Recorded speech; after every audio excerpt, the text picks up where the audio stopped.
Mina l-raġuni u mina l-oħra, aktar minn 90,000 persuna daħlu fl-Isptar Mater Dei għall-kura tul is-sena li għaddiet. Żieda ta' 1% fuq is-sena ta' qabel, xi ħaġa li żżid il-pressjoni fuq tobba, infermiera u professjonisti li jaħdmu fl-Isptar Ġenerali. Dan ħareġ mir-rapport tal-attività fl-Isptar Mater Dei matul l-2015 li juri f'numru toqsma fejn kien irreġistrat titjib konsiderevoli. Dan kemm fis-servizz mod lill-pazjenti kif ukoll fil-mod amministrattiv li qed jimxi bih l-isptar.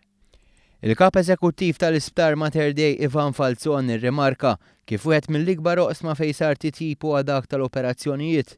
Fl-2015 kien hemm żieda ta' 5,600 operazzjoni fuq l-2012, titjib ukoll fit-testijiet tal-MRI. Kif insemmi l-MRI magna waħda fl-2012 8,000 MRI.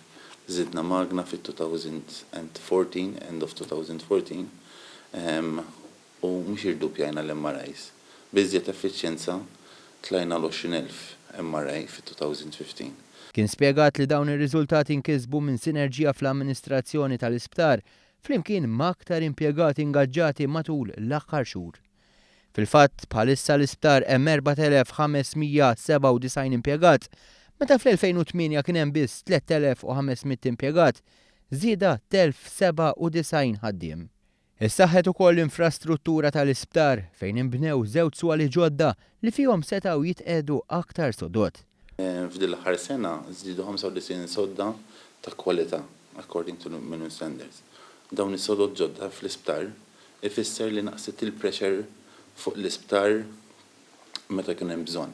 Falzon iddikjara li dan hu vot ta' fiduċja għall-Isptar Mater Dei filwaqt li tenna l-impenn tiegħu għal aktar riżultati pożittivi matul l-2016.